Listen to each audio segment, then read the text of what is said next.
అనుదినము దేవుని కృపావార్త కొరకు ఎదురు చూస్తున్న ఆత్మీయులైన మనమంతా నేడు 1వ కీర్తనలో నుండి ఒక వచనాన్ని ధ్యానం చేసుకుందాం. అతడు నీటి కాలంలో యోట నాటబడినదై ఆకు వాడక తన కాలమందు ఫలించే చెట్టు వలె ఉంటాడు.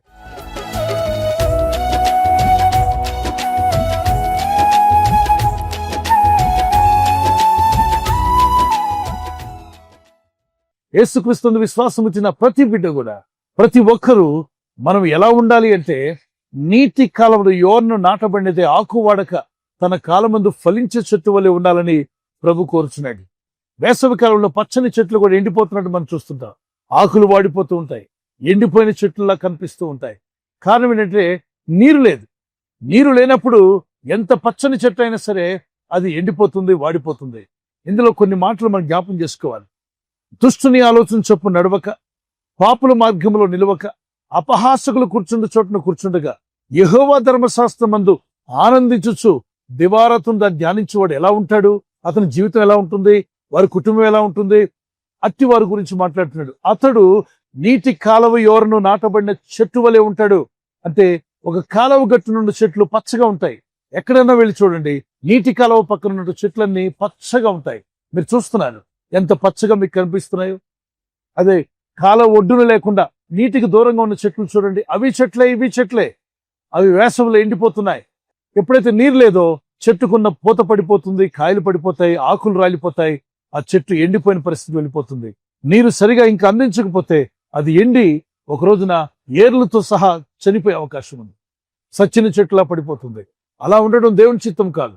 దేవుని విశ్వాసం వచ్చిన మన జీవితాలు ఎలా ఉండాలి అంటే, నీటి కాలంలో ఎవరు నాటబడినట్టుగా ఉండాలి అంటాడు. దానికి దుష్టుని ఆలోచనలు వస్తుంటే దుష్ట ఆలోచనలు వాటి ప్రకారం నడవద్దు. పాపుల మార్గాలు ఎన్నో ఉన్నాయి, పాప మార్గాలు, ఆ మార్గంలోకి వెళ్ళొద్దు. అపహసించే వారు ఎంతో మంది ఉన్నారు. మరి ప్రపంచంలో మనం చూస్తున్న నేటి సోషల్ మీడియాలో ఇతరులను ఎంతసేపు అపహసిస్తూ, ఇతరులు తప్పులు పట్టుకుంటూ, తప్పులు ఎత్తుకుంటూ ఉన్నవారు అనేక మంది ఉన్నారు. కానీ మనం ఆ పని చేయొద్దు. వారి పక్కన మనం కూర్చోవద్దు. వారి పోకడ మనకు అవసరం లేదు. కానీ దేవుని వాక్యంలో ఆనందించండి, ప్రార్థనలో ఆనందించండి, విశ్వాసంలో ఆనందించండి, దేవుని వెంబడించడంలో, దేవుని ఆరాధించట్లో, క్రీస్తు సువార్త ప్రకటించట్లో ఆనందించండి, ఆత్మను రక్షించడంలో ఆనందించి దేవుని యందు భయభక్తి కలిగి ఉన్నప్పుడు వాక్యం సెలవుతుంది. అతడు నీటి కాలంలో ఎవరు నాటబడినదే ఆకు వాడక తన కాలమందు ఫలించే చెట్టుగా ఉంటావు. ఈ వాగ్దాన్ని ధ్యానిస్తూనే ఒక చిన్న కీర్తన పాడుకుందాం. దుష్టుల ఆలోచన చొప్పున నీ నడువక, పాపుల మార్గమున నేను నిలువక. దుష్టుల ఆలోచన చొప్పున నీ నడువక, పాపుల మార్గమున నేను నిలువక. అపహాసకులు కూర్చుండు చోట కూర్చుండక, నీ వాక్యము నేనే నిత్యము ధ్యానింతును. అపహాసకులు కూర్చుండు చోట కూర్చుండక, నీ వాక్యము నేనే నిత్యము ధ్యానింతును. ఆనందమే సంతోషమే నీ వాక్య ధ్యానములో, ఆనందమే సంతోషమే నీ వాక్య ధ్యానములో. నీ జీవవాక్యమునందు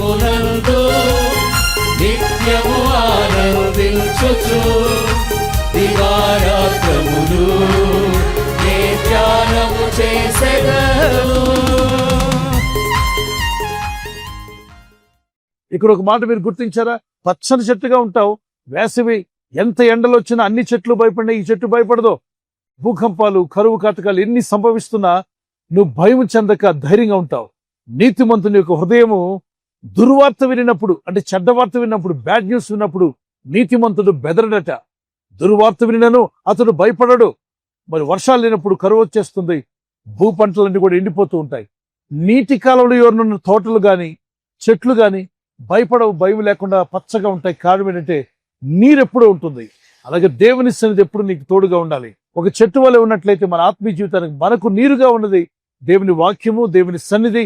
పరిశుద్ధాత్ముడు కూడా అనేక చోట్ల నీటితో పోల్చబడినట్టుగా మనం చూస్తున్నాం. అయితే నీరు పరిశుద్ధాత్ముడు కాదండి, కానీ ఆ విధంగా పోల్చి మాట్లాడినట్టుగా మనం చూస్తున్నాం. నేనిచ్చు నీళ్లు తాగువాడు ఎన్నడూ దప్పిగోడని ప్రభు అంటాడు. అంటే ఆయన ఇచ్చే నీళ్లు తాగిన వారు ఎన్నడూ దప్పికొనరంటే దాని అర్థం ఈ నీళ్లు కాదు, భౌతికమైన ఈ నీరు కాదు, కానీ ఆయన యందు విశ్వాసం వచ్చినప్పుడు మనకు ప్రభువు అనుగ్రహిస్తున్న ఆత్మను పొందినప్పుడు మనం ఎన్నడూ భయపడనక్కర్లా. ఆత్మదేవుడిని నడిపిస్తాడు. మరి ఏ కొదువ లేకుండా మీరు ఫలించే రోజు వచ్చునుగాక. నీకంటూ ఒక సీజన్ పెట్టాడు దేవుడు. ఆ సీజన్ లో నువ్వు బహుగా ఫలిస్తావు, వర్ధిల్లుతావు. ప్రభు మిమ్మలను మీ అక్కర్లు తీర్చి నడిపించునుగాక. మరి నీటి కాలవ ఎవరు నాటబడినదే ఆకు వాడక తన కాలమందు ఫలించే చెట్టు వలె మీరుండి ఆస్వాదించబడాలని మా ప్రార్థన. దేవుని కృపా కనికరాలు మీకు మీ కుటుంబాలకు తోడే నడిపించునుగాక. చిన్న ప్రార్థన చేసుకున్నాను.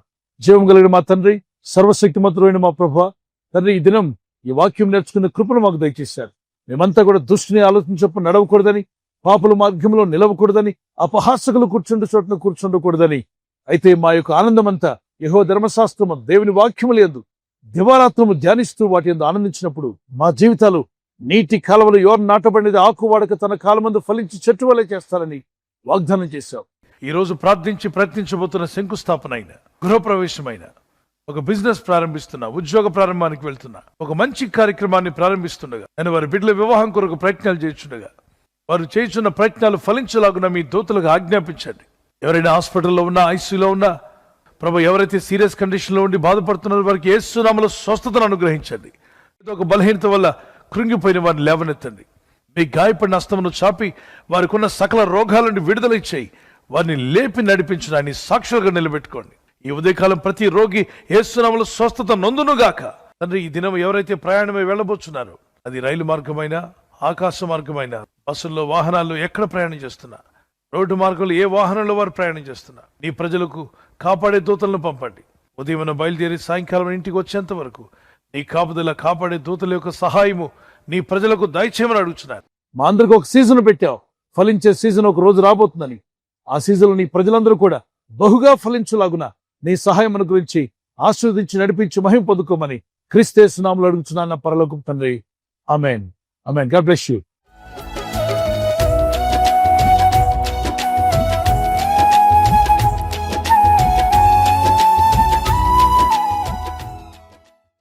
బర్త్డే జరుపుకునేవారు, దోస్ బర్త్డే, వారిని ప్రభు ఈ వాగ్దానంతో దీవించాలి మా ప్రార్థన. కీర్తన 23:6 నేను బ్రతుకు దినముల నీయు కృపాక్షేమములు నా వెంట వచ్చును. Surely goodness and love will follow me all the days of my life. Psalms 23:6. We wish you a happy birthday to you. Many more returns of the day. May the Lord continue to bless you and use you for His glory. ప్రేయర్లో, వాక్యంలో, ప్రార్థనలో మరింత అధికంగా new ఇయర్లో దేవునికి మరింత దగ్గర అవుదురుగాక, కాపాడబడుదురుగాక. Marriage anniversary జరుపుకునే వారికి happy wedding anniversary. Many more returns of the day. May God bless you. Silver jubilee, golden jubilee, ప్రభు రాకడాల్సిన ప్లాటినం జూబ్లీ కూడా చేసుకునే కృప దేవుడు మీకు ఇచ్చునుగాక. మీకు దేవుడిచ్చిన వాగ్దానము, నేను మీ మనవి ఆలకింతును. I will listen to you and I will bless you అనే వర్డ్. మరి జెరమియా చాప్టర్ 29:12, ఇర్మియా 29:12, నేను మీ మనవి ఆలకింతును కనుక మనవి చేయడం మానకండి, ప్రార్థించండి, భార్యాభర్తలుగా ఐక్యత కలిగి ఉండండి. మీ ఇద్దరి మధ్యలో మరి ఫీలింగ్స్ అన్ని డ్రై అయిపోయి ఉంటే వాటిని ప్రభు నూతనపరిచి మీ ఇద్దరి మధ్యలో ప్రేమానురాగాలు దేవుడు దయచేసి ఒకరి పట్ల ఒకరికి ఆసక్తి, ప్రార్థన, బైబిల్ చదువుట, ప్రార్థించుట, మీ కుటుంబ ప్రార్థన చేసే కృప దేవుడు మీకు దయచేయను గాక. ఆమేన్. God bless you. ఈ ఛానల్ మీరు సబ్స్క్రైబ్ చేసుకోవడం వలన 2 పనులు జరుగుతున్నాయి. ఒకటి, సువార్త జరుగుతున్నది, ఆత్మలు రక్షించబడుతున్నాయి. రెండవది, పేదలకు, అనాథలకు ఈ ఛానల్ ద్వారా సహకారం అందించడం జరుగుతుంది. మనం సబ్స్క్రైబ్ చేసుకోవడం వలన అందరికీ సహాయం చేసిన వారమవుతున్నాం. ఖచ్చితంగా ఈ యూట్యూబ్ ఛానల్ ను సబ్స్క్రైబ్ చేసుకొని బెల్ బటన్ ను క్లిక్ చేయండి. మీకు వెంటనే మెసేజెస్ పంపబడతాయి.